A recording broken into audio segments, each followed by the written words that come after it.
Alright guys, welcome back to another Cinderella phenomenon. I am enjoying the heck out of this game, so let's keep it going. This is the memory from last time. You really are a handful, but a delightful handful. So I just keep repeating in my head. I cannot stop hearing his voice and feeling his lips on my hand. Oh, little butt fairy's getting feeling. I don't even know how old she is. Like, she's obviously at least, I don't even know. My face feels warm. Every time I think about his words, my heartbeat feels unsteady.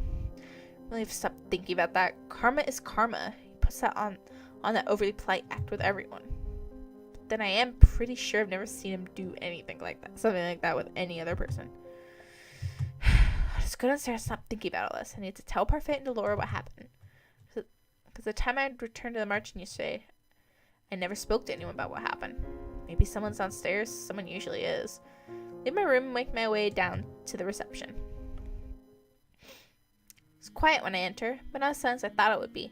Karma's sitting at one of the tables, speaking quiet with Parfait and Delora. Citra's hand sitting on the table, bandage. I cannot help but stare at it, my heart plummeting. But his injury is my fault. So you've yet to hear the entire story. No, I'm afraid I'm not quite privy to the information Waltz has. Is that correct? Waltz has been directly involved in this far longer than you have. What about Waltz? Princess, you're up early. They all turn to look at me as I stand at the table. Karma still looks tired and is not in his dress. He looks somber, but still smiles at me. But Fairy, how nice of you to join us. When you start saying my name without my title. But Fairy, you've run into a lot of different mishaps this week, haven't you? Thought you would be stubbornly avoiding work. Instead, you go out of your way to get yourself into trouble. This involves me directly. How would I not be curious? You've also been irresponsible, sneaking out without any of us knowing. I have the freedom to do whatever I want to. I even wore a cloak to... Oh no, the cloak I left at the bar. With a nudge of my arm, Akara is holding my cloak with a tired smile. You went back to get this? When? Yesterday, when you were still in bed. You've been running yourself dry with these last few days, Karma. It's nothing. Thank you. Whoa, Delora's like, what'd she say? What's this? Our ice princess is thanking someone. Why is that something so strange? Oh, come now. She's not so icy. But Fairy's more fire than anything. She's filled with unbridled passion and confidence. Confidence has got me nowhere so far. Don't look so dour, but Fairy. You've become quite the accomplished woman. Karma gestures toward me and I flush, unaware of what he's talking about. Then I notice Dolores' eyes are on me too. Oh, perfect. Do you see that? What are you looking at? I reach down to grab my necklace and then I pause. I cannot stop the gasp that leaves my lips.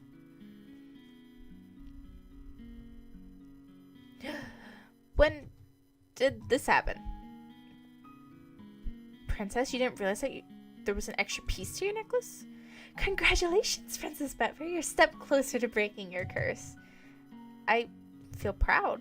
I never felt this way about my mother. She did me a great favor yesterday. If not for Betfair, I might have suffocated beneath a pile of very excited women. Wait, helping Karma escape was a good deed? She was selfless. She's not even mentioning the injury got protecting me. Parfait and Delora are both smiling, but the cheerful mood does not last long. What were we all talking about before I came down? About your kidnap. Well, kidnapping is both of them. Looks like we have a serious problem on our hands. What do you know about this? What does Waltz know that I don't? Princess, it's more about what everyone else knows that you don't. What everyone else knows? Full anger began to simmer inside of me. Even though he looks apologetic, he says it so casually. What are you all hiding from me? Let's gather everyone later, shall we? I think Waltz might be here to do this. I don't read. What does Waltz have to do with any of this? Be patient, Princess. You've already waited this long. What's another few hours? I have no choice but to agree with Parfait and Delora. To agree when Parfait and Delora refuse to say anymore. I'm not happy about it. I spent the rest of my time doing idle chores around the tavern. Do around a sweep with Mr. Broom and mindlessly organize some of the bottles. I cannot believe everyone knows something about me that I don't. But now I found out the entire story. Maybe it will answer some of the questions I have. Why are they keeping things about me a secret to begin with? Dora gathers everyone in the tavern. Jesus, I can't talk. Gathers everyone in the tavern to discuss the kidnappings. So I just sit in between Waltz and Karma. So we have a story to tell. Story time, huh? I don't suppose it would be a romance, would it? How can you stand to make comments like that constantly? How can you stand to live a lie? To glare at each other across the table. But Dolores silences them. Dolores starts with a story about the Great War, one that I've already heard so many times I can recite it myself. What does any of this have to do with me? Because of the fairy tales, witches like myself were punished for simply existing. Our leader, the Tenebrium Bearer, was a kind witch that was overtaken by the grief that our people suffered. She was driven so far into madness that she created the fairy tale curse to punish humans, make them suffer as the witches had. And when that wasn't enough, she committed the ultimate taboo. She killed a human. I tried to stop her, but by the time I thought to act, it was too late. Knowing that Delore and Parfait were involved in the Great War makes it seem more real. Wasn't the Tenebrium Bearer killed? How can the fairy tale curse continue to spread if she's dead? I believe that the Tenebrium Bearer sacrificed that last bit of her life to continue powering the Tenebrium. All to ensure that the remaining witches could continue spreading the fairy tale curse. None of this ringing a bell for you? What are you talking about? She really did erase your memories. Erase? Oh, what? What? What? What? I did what? This is a plot twist I did not see coming. What? The witch who died, the Tenebrium Bearer, was your mother, Princess Butterfairy. That's why everyone calls her a witch. Not because they're saying she's mean, because she was literally a witch. Oh, what? Oh, yeah, what? For some reason, I turned to look at Karma. It's one of the only people who doesn't look away from me. I grew up outside of this kingdom, but even I knew of the terrible witch, Hildire. Expect me to believe any of this? She wasn't a witch. I would remember that. Well, you would if you had memories of the war, and the years before that. Under Hildire's rule, the palace was a dark place. The king didn't have any real power until Hildire was defeated. Hildire. That goes for the rest of us, too. We were slaves to Hildire. Those eyes flickered to Waltz. It's the truth. Interesting. Waltz knows because he's also a witch. He expands Hildire's command over the witches firsthand as well. Waltz is a witch. Sorry for keeping a secret, princess. It's not as if I can use much magic anymore anyway. Not when I'm cursed. It's just another secret of many. It seems everyone is hiding something. Everyone was freed after Hildire's reign. Witches, fairies, and humans alike. The king was even able to marry Ophelia, whom he always truly loved. So, has it always been Ophelia that he truly loved? Was that the reason I never felt any love from him? Because I was my mother's daughter? He gave up on me. No, dear, I don't think he gave up on me. It was too loud in the reception area. I feel it crack beneath the pressure, and suddenly I want to cry. Mother told me so many times not to cry. The king gave up on me, but Mother didn't. Mother would tell me that this was a lie. She told me not to trust anyone, that they must be lying. I turned to Karma. For some reason, I trust him more than I trust Delora Parfait. Is this the truth? I was told the story of Hildire and her daughter, Butterfairy. They said you were the picture of elegance, but that you shared your mother's icy nature. But I don't think that's true at all. If Hildire was ice, then you most certainly are a warm fire. If my mother was a witch, then what does that make me? You're a witch as well, whether or not you're ever taught to use magic. On your upcoming birthday, you will become the Tenebrae. Jeez, what? It's throwing all this stuff at me. What the?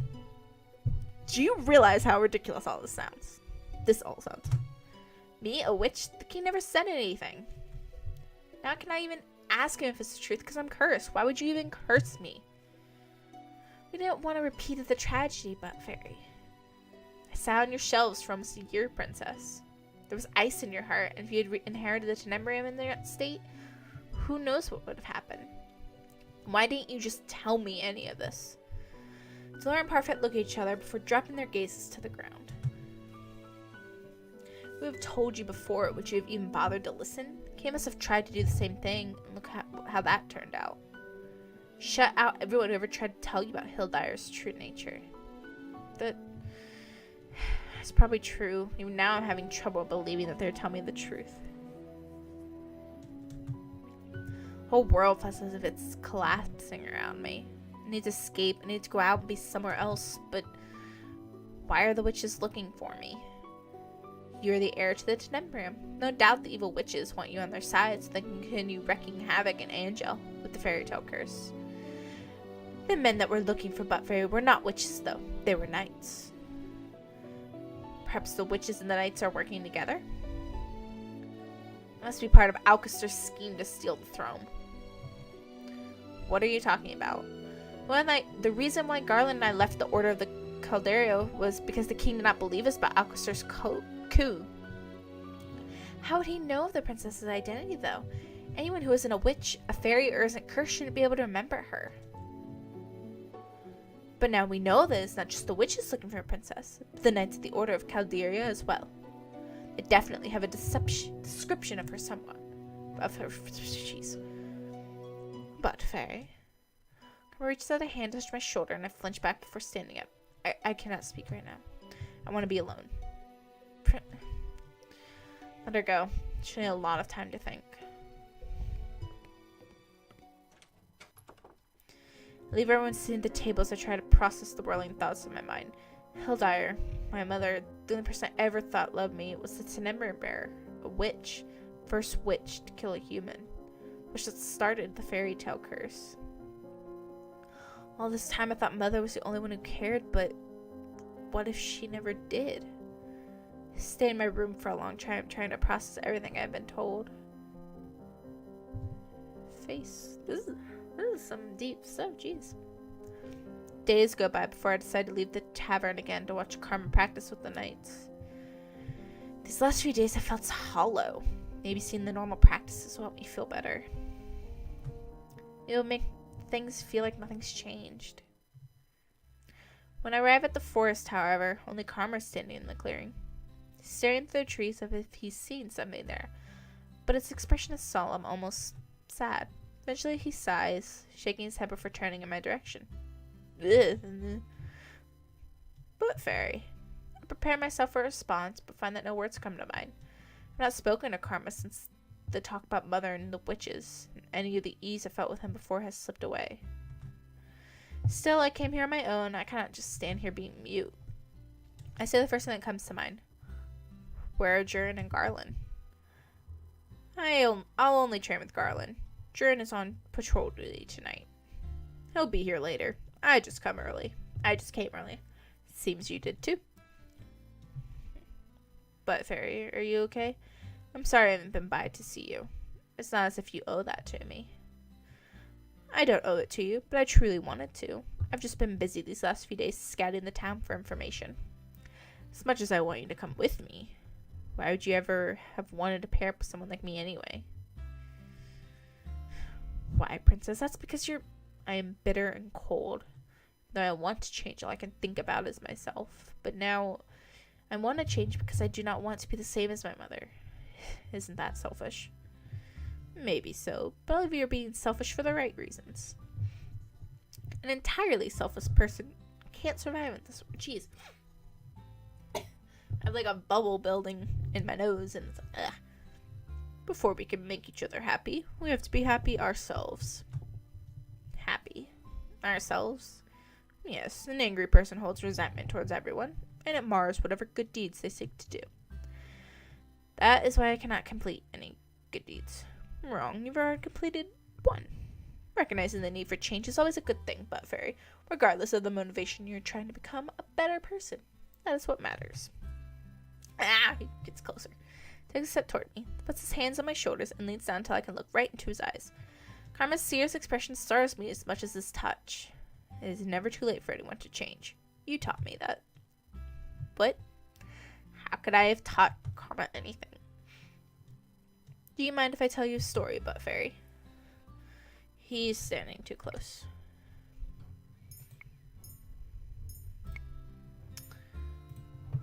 With his face so close, all I can do is stare into his eyes. Karma's hands tighten on my shoulder, and for a few moments, I feel a slight panic rising in my chest. Then Karma steps away from me with a rough shake of his head. Karma? Next time I do that, Butt Fairy, feel free to push me away. But it's better that way. What does he mean by that? Ah, dang it. Wait, no, I don't want to do that. No. To load.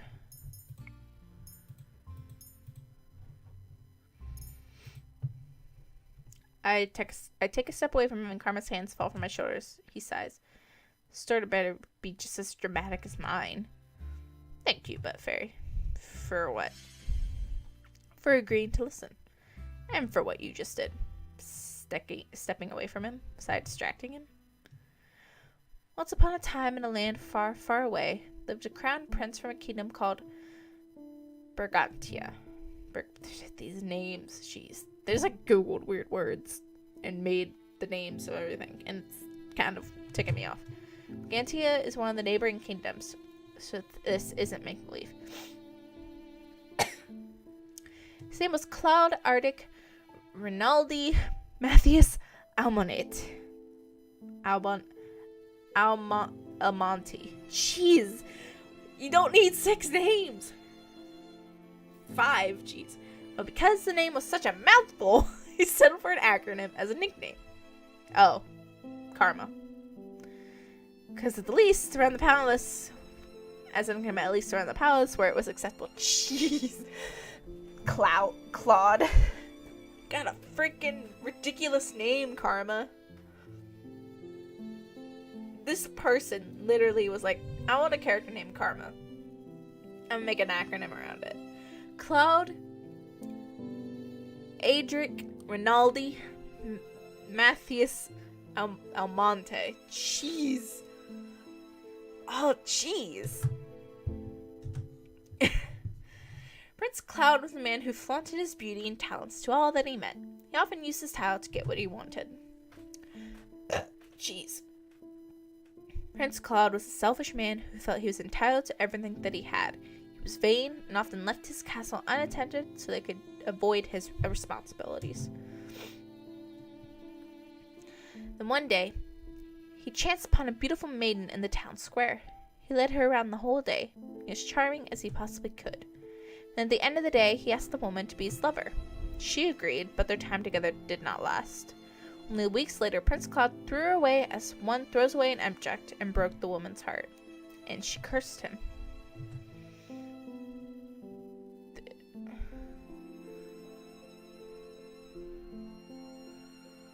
Oh, jeez.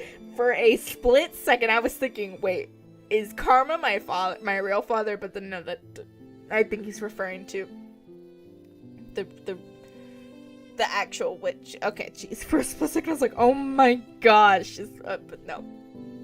Nope, that jeez, I wouldn't think this game would go in that way. Jeez. This is supposed to be a serious moment, and my brain just went the wrong direction. Okay. That beautiful maiden was a witch, but Prince Cloud found out too late. Witch said she would make his beauty, his vanity, a curse. Make even beauty a curse. Shamed of being cursed, Prince Cloud donned a disguise and left his kingdom behind. He's been gone for nearly a year now. Most probably assume he is dead. But in truth, the prince had come to Angel seeking a way to break his curse. He He had heard of a young lady named Buttfairy who, on her 18th birthday, could dispel any curse. Karma. He looks so sad. I don't know how to comfort him. Claude? Cloud? Claude. Would you say Claude? Cloud. I'd say Claude. Karma, Claude, turns a startling red as he stares at me, and for a few moments, he does not speak. Then he bursts out laughing. I stare at him, shocked, not understanding his reaction. I feel myself flush. Isn't that your real name? No, darling, it is, but hearing you say my name, well, it sounds so much softer out of your lips. I rather like it. My cheeks are warm again. How society is always able to make me feel this way. I will call you by that name if it makes you so happy. Let's make it a secret between the two of us. I am still Miss Karma here. Besides, I'd rather you kept that name for my ears only. It makes me feel more special that way. More special? That moment, Garland shows up for practice, and Claude politely excuses himself. Watch the two of them trade blows. Claude favors his other hand, but his blows still come quickly, even with his injury. The more Claude tells me, the more I realize that he's like me, a noble curse for being selfish. Claude. How do I help break his curse? Why can't he tell me? As practice is drawing to a close, Claude asks Garland the usual question. Have you confessed to Jurin yet? Garland only shakes his head in reply. Two men sheath their swords. Garland looks almost sad as he turns to wake his mate back to the tavern. He likes her and yet he won't say anything. Why is that frustrating me so much? Garland. Yes, princess.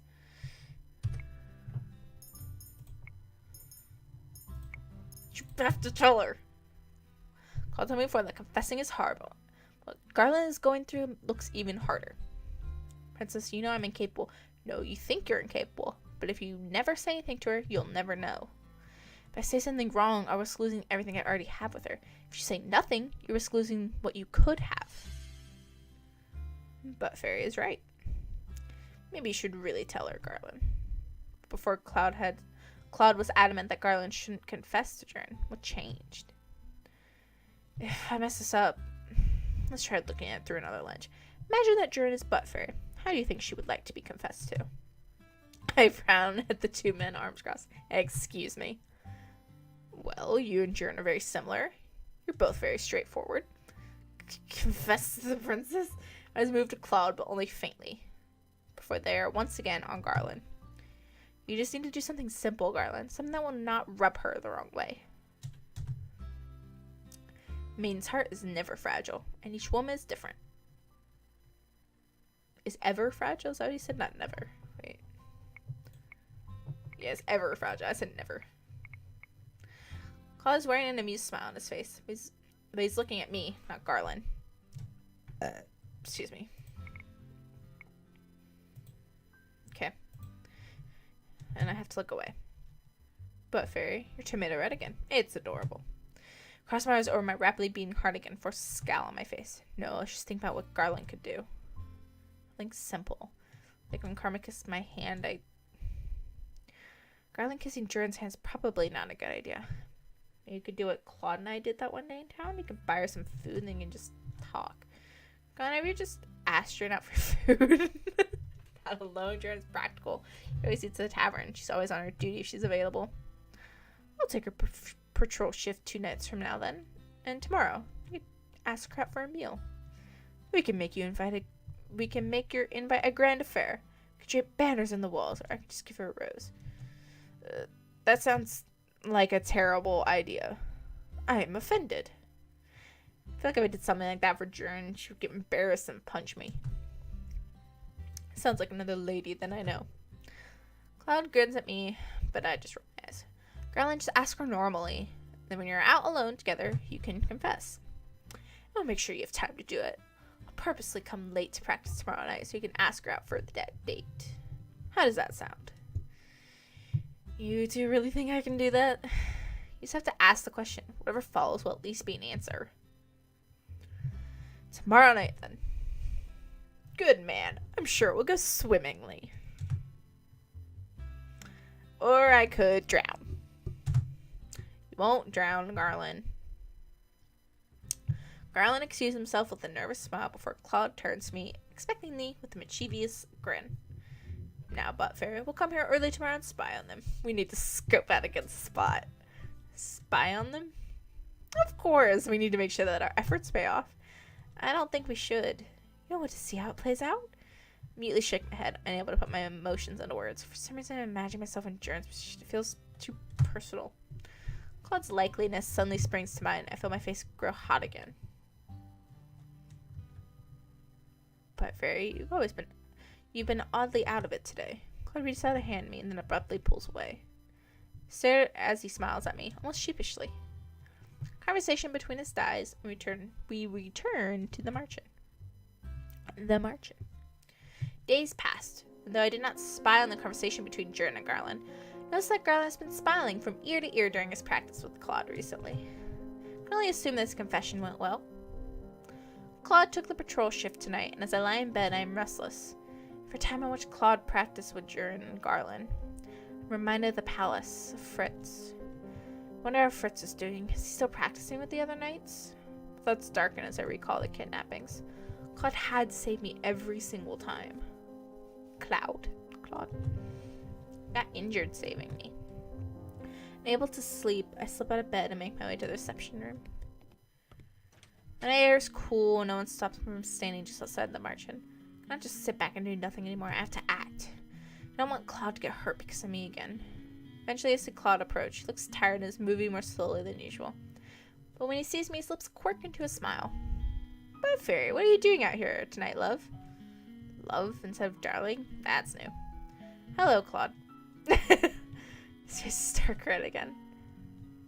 If you're using my real name, I suppose you've come to ask for something serious? How could he know that? I don't need to ask something of you.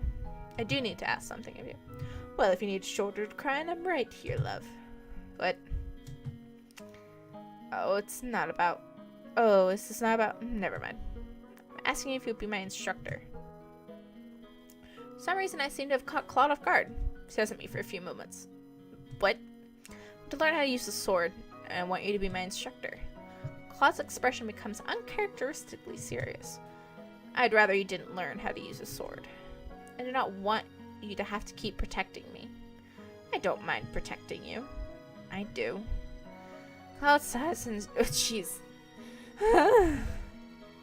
Princess, you shouldn't be using a sword. You shouldn't be using swords. I want to be able to stand on my own 2 feet. You are. I do not want you to get hurt again when I could do something about it. Teach me, please. Claude. Once again, he flushes. It seems to be an instant reaction. It is both amusing and endearing. It won't be easy. I wasn't expecting it to be. Claude stares at me for a long time before finally letting out a heavy sigh. Fine. I'll train you. You won't learn in a day, but I can teach you the essentials. You can use one of the knight's training swords. Thank you. Music to my ears. Meet me in the clearing in 10 minutes. 10 minutes? What? You said you wanted to train, so we will. Don't expect me to go easy on you.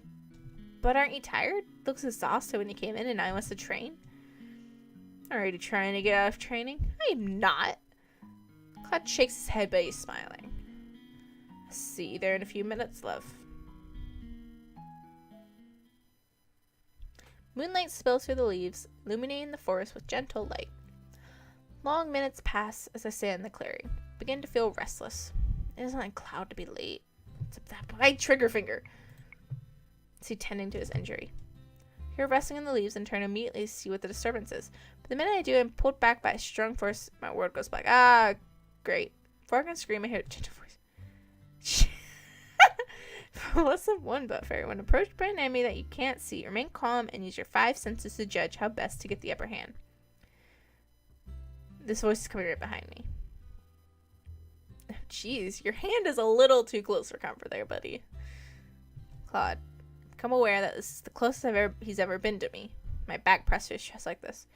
Panicking disorients the mind. That is why you must remain cool under any circumstance. How could I not panic? A normal person would panic. Still, I try to force myself to be calm. Lesson 2. Enemies will often down their guards when they think they have the upper hand. Catch your opponent off guard, remaining calm, and locating this weakness with your senses. Try to calm myself as Claude instructs. I feel it's a bit easier, but only because I know it's Claude. An opening. Move as quickly as I can, stepping forward so I can swing an elbow back at Claude's stomach. Before that happens, Claude has pulled me back to him, close to whatever distance I had put between us. In the process, he moves his hand from my eyes to my mouth. Great. I can once again see the forest, but my words are muffled beneath his hand. I know the thing to remember. You won't always be able to catch your enemy off guard by throwing punches or hits at them. Your opponent will usually always be stronger than you, but very. Remember what I said about a weakness. Enemies will often let their guards down when they believe they are winning. Just like I have. Opening. Thought occurs to me as I glance around me and then down at Karma's bandaged hand. Karma's bandaged hands over my mouth. Is this an opportunity or a trick? No, I don't wanna. No, but he wants me to. That's why he did it. He did it on purpose. He wants me to hurt him. Don't want to. But that's what he wants me to do. Damn it. No. But. No. Ooh, it's a minute. But. Damn it.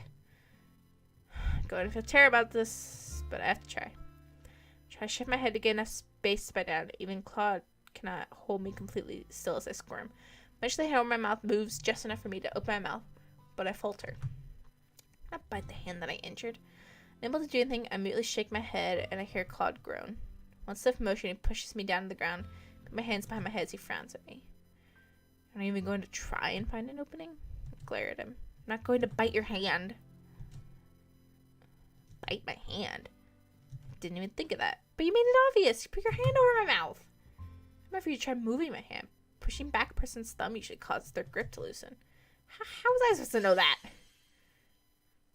Experience is the best means of practice, as they say. I have a compliment about that particular lesson. I have a complaint about that particular lesson, but I withhold it. That was a pretty good attempt to love, but not good enough, I'm afraid. I wasn't expecting you to come at me like that. I was expecting sword practice. You weren't expecting a man to kidnap you in the alleyway, were you?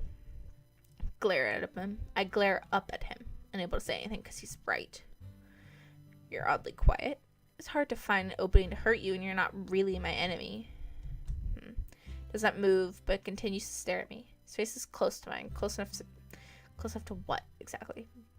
But Fairy, do you trust me to protect you? That's not the point. To be able to protect myself. Because you're planning on investigating the witches on your own?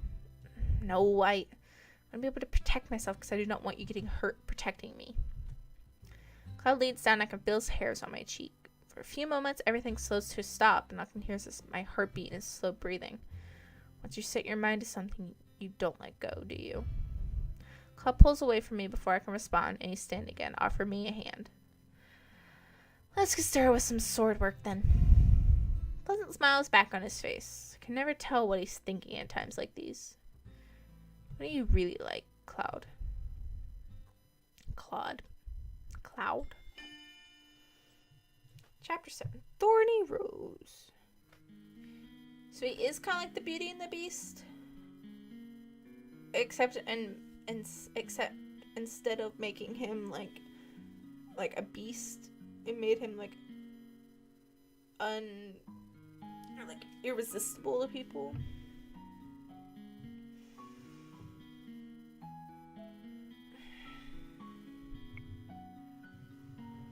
When I returned to the march-in later that night, my hands are scratched and I think I might have bruises on my arms. I was not joking, but he said he would not go easy on me. But he did compliment me more than once. But Fairy, I've hit you quite a few times and you haven't uttered a single complaint. Impressive. Crying is for the weak.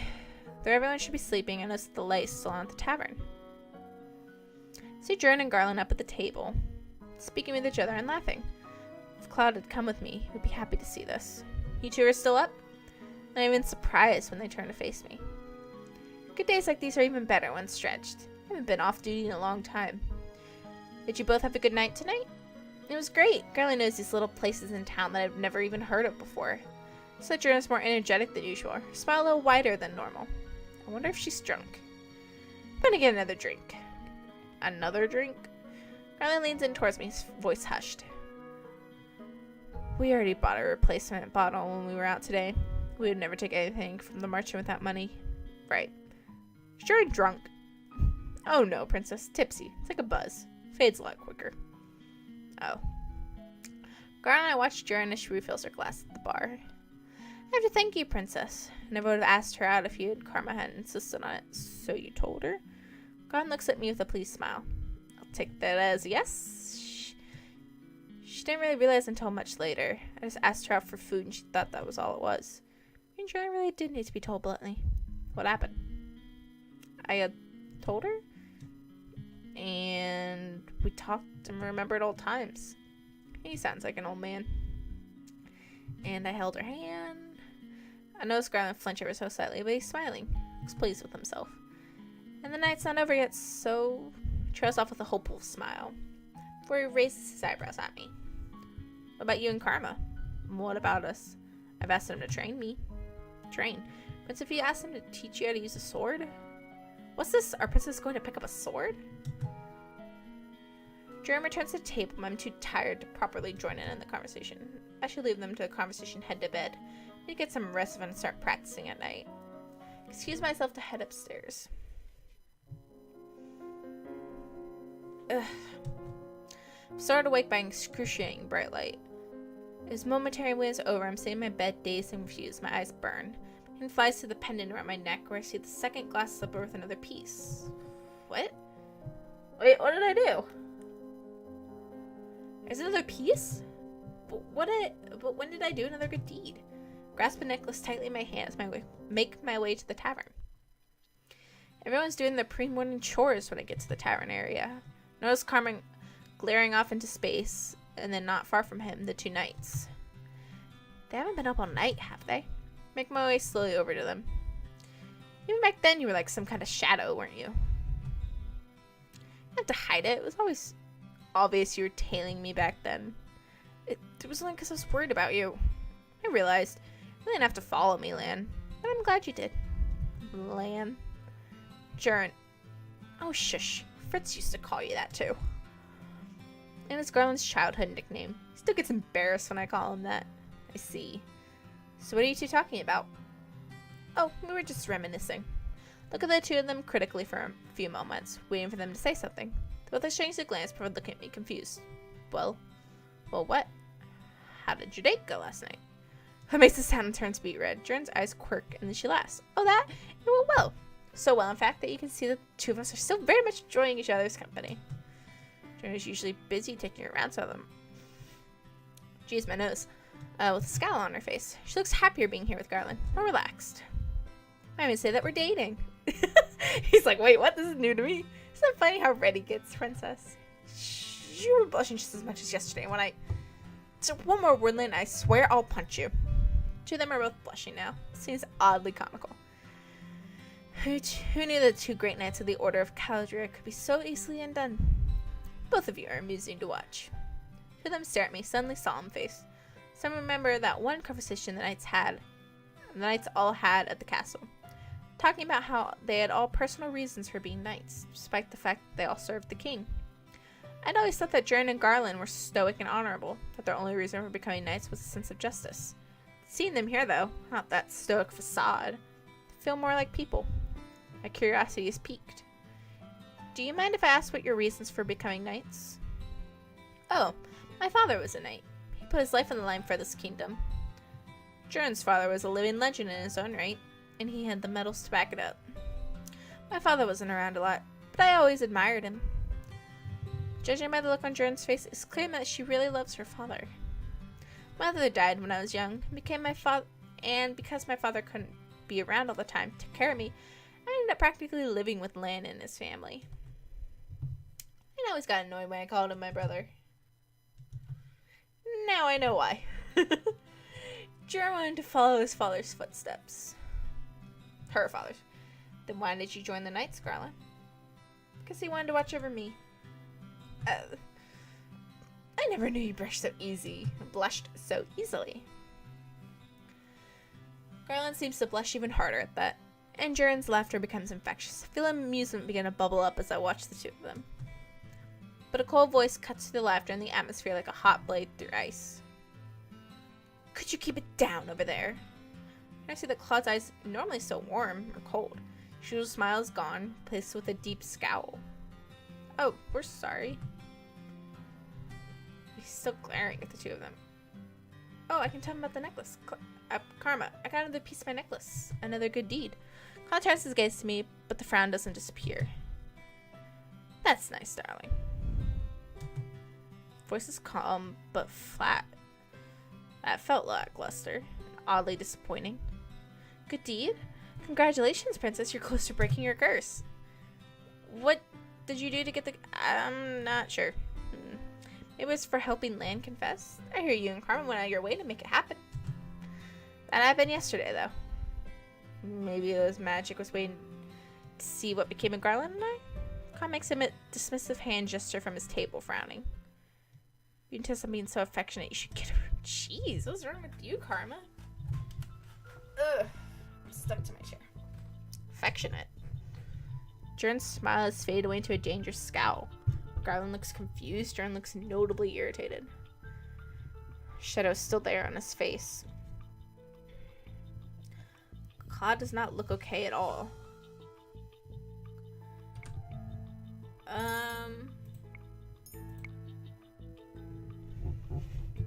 She would probably scold him. It doesn't matter if something's bothering him. It's like him to be so rude. Irritation is no excuse for rudeness. Fine. I apologize. Happy?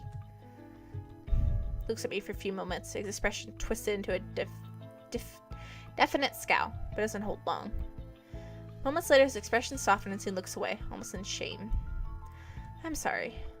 This apology sounds real. But still, why do I feel so disappointed?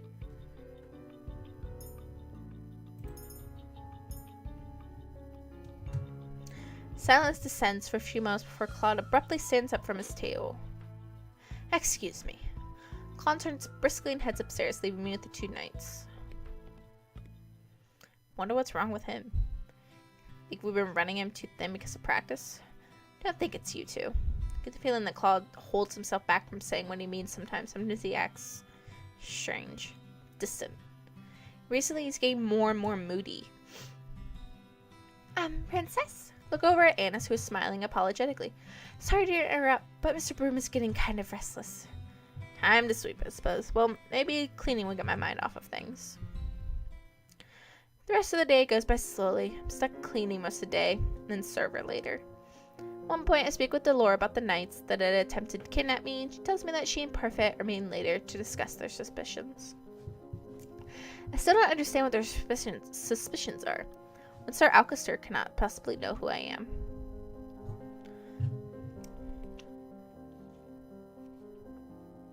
My hands are sore by the end of the night, but I still feel like I can practice with a sword. Notice that both Jern and Garland look restless too. Garland eventually leaves for a patrol, while Jern remains at a table looking deep in thought. I do not want to bother, so I decided to try and find Claude. Go to his room, but find that the door is locked. Knock, knock, knock. Karma, are you training tonight? No answer. My heart sinks. Is he not speaking to me? Did I do something wrong? For days, Claude stayed in his room, only leaving me and to be on patrol. A few times I saw Parfait go into his room, but she refuses to talk about what is bothering him. I feel so useless. When Claude did appear in the tavern, or out in the town, he still had that terrible grimace on his face. Look, I really don't want to talk right now. If you're so frustrated with me, why not just ignore me? No, I'm not going to train tonight. I'm not in the right state of mind. Don't want to talk about it? Just leave me alone, please. I'm really beginning to worry about him. Today I'm in town running errands with Waltz for Parfait. It's been almost a week since Claude started acting so strangely, so I thought I needed to do something for him. I know he likes dresses. He told me once that he likes roses, but can I really find something that will cheer him up? Perhaps he would like some jewelry. Waltz, do you remember where that jewelry store Karma likes is? I don't go there very often, so unfortunately no. Princess, is this a good deed? Huh? What are you doing right now? Do you think it would be a good deed? Good deeds need to be selfless, right? Generally, yeah. I doubt this will count as selfless. I'm doing this to cheer Karma up. That sounds pretty selfless, but it's also that he goes back to teach me how to fight instead of sulking in his room. I've heard that Karma's been teaching you how to use a sword. Why do you want to learn how to fight? Because I want to be able to protect myself. It's not like I can use magic. At least sword fighting gives me an advantage. I'm sorry, Princess. I wish I could teach you magic, but it doesn't work when you're under a curse. But on your 18th birthday, when you become the Tenebrium bearer, you'll be able to use magic. I'll instruct you if you want me to. That would be nice. That does not solve my current problem. What would cheer Claude up? Well, starts chuckling. Not geez, my trigger finger. Karma's important to you, isn't he? He's my partner, and he's helped me. And he's also been patient with me, and smiled even when I've said some really inconsiderate things to him. I'm glad, Princess, that he's your friend. My friend. Claude does not feel like a friend. He feels like something else. Oh, Princess, is this the one you were searching for? Waltz points to a peddler sporting different kinds of jewelry. I instantly make my way toward it. There are all kinds of glittering things displayed. For a few moments, I feel myself drawn to everything. Then I notice the price tags. I barely have any money left from when the king gave me that pouch. I can't afford any of this. Maybe we should do our errands first and then look for a gift. Maybe we'll find something when we look through stores. But if I get Claude's gift today, but if I don't get it today, I may not be able to give it to him tonight. Princess?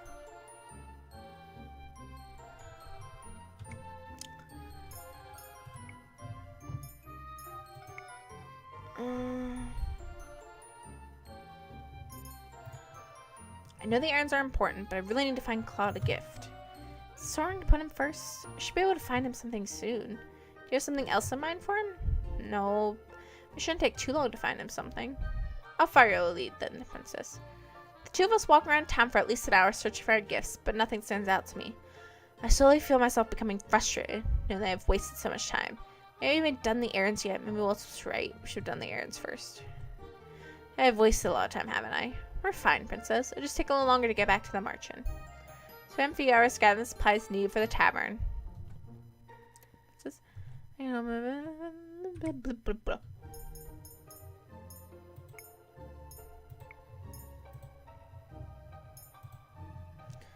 Good point. How about everybody else? Oh, jeez. Jeez. Whatever. I'm gonna do it until I get the right thing. Jeez. For the tavern, only then do we start looking for the Claude's gift. Princess, I can hold more of the bags for you. It's fine. I'm used to carrying lots of bags. Does Carm make you carry them around? You should really tell him off. He does a lot of other things for me, but next time I think I will. As long as he gets out of his room sometime soon. I really hope he does. Hey, Princess. Another problem is finding something you'll like. What is Claude like? Princess. There's no reason for you to shout. Waltz shakes his head at me, but he's smiling. Let me offer you a deal. The deal? If you help me set up one of my puppet shows, I'll pay you. You earn money from your puppet shows? I get tip. So what do you say? I won't go easy on you, though. Yeah, I'll help you. Why do you seem so surprised? I was just thinking that everyone's right. You've really changed, Princess. Maybe having Karma as your partner really was a good idea. Being partners with Claude may have changed me for the better, but I doubt I've done the same for him. I'm sure Karma will be very happy that you're buying him a gift. Receiving gifts from admirers isn't the same as you getting him something. You receive gifts from admirers? For a few moments I think about the women who chased us in town a few weeks ago. I feel a little unpleasant stab in my heart. Small things. A man will treat him to a dessert every so often. Saw a lot of it when we did errands together. I always make Karma accept those gifts without killing the man. Killing the man, it's dramatic, but sounds like Karma. Punched Rumple when he asked him to marry him, joke or not. Karma wears this disguise to be convincing, but he gets angry when people fall for it. He's still very much a child. You know how he is. He doesn't like being flirted with. Well, do you know anything else about Karma's curse? His curse? He never really talks about it. Claude may be even more stubborn than me if he's not letting anyone help him with his curse. Waltz and I continue our search for a gift. Waltz tells me that I can look for something a bit more expensive. He'll just put me to work on another day by helping with his puppets. I return to the jewelry peddle we found earlier. Hello, madam. Sir, what can I help you with today? Do you have any sort of rose-shaped jewelry here? The man refers to a box full of many different rose-shaped earrings. He shows me a necklace and I realize belatedly as if I were in search for something for Miss Karma, not Claude. My eyes scan the glass, nearly in defeat, before a little rose catches my attention in the back display window. There's a chain connected to it, but it doesn't seem long enough to be a necklace. What's that one? That's a simple rose pendant, madam. It comes with a chain, but it can also be pinned to the chest. The man takes it out of the display case so I can look at it. Oh, that's pretty.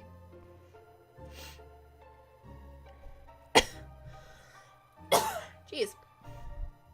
This is fancy, not completely flashy. I feel a click as I press my fingers to the pendant and realize that it can also open. Oh yes, I can also put something small inside of it. This is perfect. The price tag, after making sure that it's not too expensive, I pay the shopkeeper. Waltz pays him the additional fee, and then we walk toward the marchand together. Return to the marchand, I go to my room to tuck the lock into a drawer before I head to the tavern to finish the rest of my chores. Just as I expected, Claude is not downstairs today either. Durin and Garland have taken to training with each other, though they seem agitated that Claude is not helping them. At the end of the day, I hurried to my room, where I write a few words on a piece of paper that I put into the locket. Normal rose would have withered, so I have this one instead, in heartfelt thanks. I hold the locket tight in my hands, and I start toward Claude's cheeks. I can't read. Why is my heart beating so fast? I'm just giving him a gift. Pause at Claude's door. I remember the last time I entered his room. Shh, don't do that. Open the door to Claude's room. It's thankfully not locked and step inside. Claude sitting emotionally in front of the mirror, shoulders slumped. And then I hear my clicks, and that's when he suddenly turns to look at me. First there's just shock on his face, and then suddenly anger. Again, why do you do this?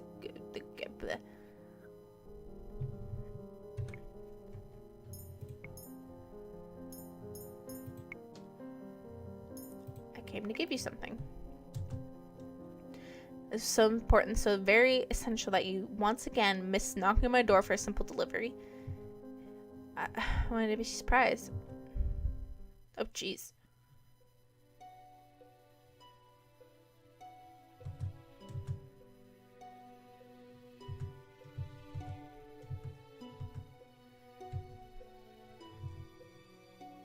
Wait. That little...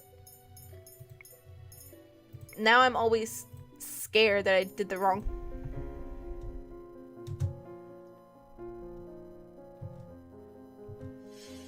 Okay, jeez. Princess, can you not read the mood? You could have, at the very least, knocked. In no time at all, Claude is suddenly right in front of me, his hands outstretched on either side of me, pinning me to the wall against the door.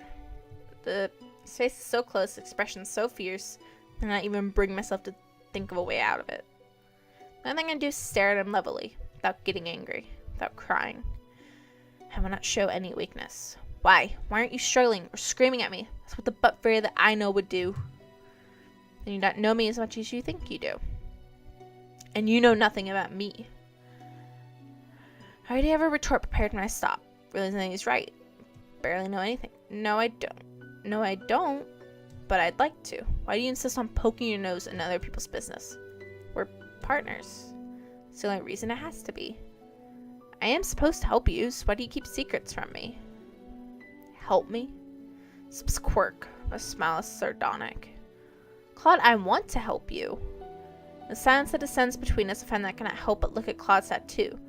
At the thorns swirling around the rose. It is beautiful, but it seems so lethal. When I glance at Claude again, he looks crestfallen.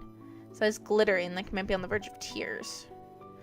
Secrets are secrets for a reason, Princess. You should know that. If I could speak about them, I would, but I can't. And you bursting in my room with my any nose only makes it harder. Harder for what? Princess, you can't imagine what this all feels like. What is he talking about? And that woman, I thought we were meant to be. She was so lovely, her smile as bright as the sun. Claude's eyes are far away. That's why never again. Then you ruin everything but for you cut me down like... Push my hands against Claude's chest, catching him off guard and forcing him to stumble back. I cannot take it. If you ruin everything, then I'll just leave. You can have all the time in the world to yourself then. Dog I'd brought from burns in my hand and ended up throwing it at his feet. Oh, it makes me sad. Ugh. When I turned to my room, I locked my door. I feel too hollow inside for tears. Hurts to breathe. Eventually I managed to fall asleep, only with snatches of restless dreams when my eyes finally closed. Mother, you and Father in true love, like the fairy tales? I thought I forbade you to speak of fairy tales. Have you been reading them? No, Mother. I overheard someone in the palace talking about them today. Then I shall have to find that person and make sure that I know what an appropriate topic of conversation in the palace is. But Mother, the true love and fairy tale sounds so nice. Do you think I can fall in true love with a prince? Dearest one, true love like that does not exist. But the love between a mother and her child is the truest kind. It cannot be replicated by anything else. All kinds of love is an illusion. My love is all you will ever need. Do you understand me, my heart? Yes, Mother. Jeez.